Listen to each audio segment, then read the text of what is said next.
ఏందన్నా 1 ఇయర్ పాలన ఎట్లా అనిపిస్తుంది? ఏం లేదు, రుణమాఫీ వస్తుంది అన్నారు, అది రాలేదు. మొన్న రేషన్ కార్డు లేని వాళ్ళకు వస్తుందని పేర్లు ఇచ్చారు, లిస్ట్ ఇచ్చారు, ఇందాక ఏం రాలేదు. గ్యాస్ అన్నారు 500, గ్యాస్ 800 900 వస్తుంది.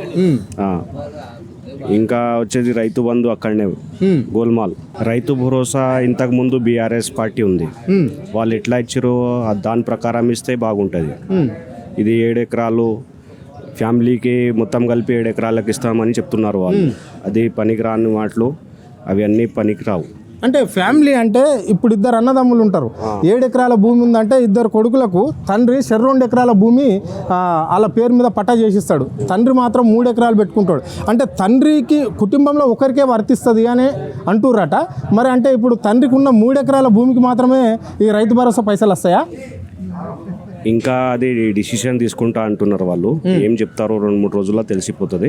తెలిసిపోయినాక ఏం డిసిషన్ తీసుకుంటారో దాని ప్రకారం ఇదైతే బాగలేదు. అంటే ఇప్పటి వరకు కేసీఆర్ గవర్నమెంట్లో రైతు బంధు అంటే దీన్నే రైతు భరోసా చేసింది కాంగ్రెస్ ప్రభుత్వం. అంటే ఇప్పటి వరకు ఎన్ని తబాదాలు వచ్చేది?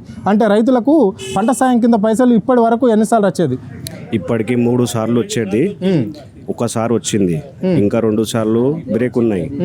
అది కూడా డిసిషన్ తీసుకొని వేస్తా అంటున్నారు, కానీ ఏం డిసిషన్ తీసుకుంటారో వాళ్ళకే తెలుసు. మరి ఇలాంటి ప్రభుత్వాన్ని ఏ విధంగా చూడొచ్చు?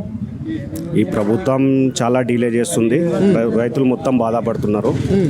జర కొంచెం స్పీడ్ చేస్తే బాగుంటుంది అని కోరుతాను.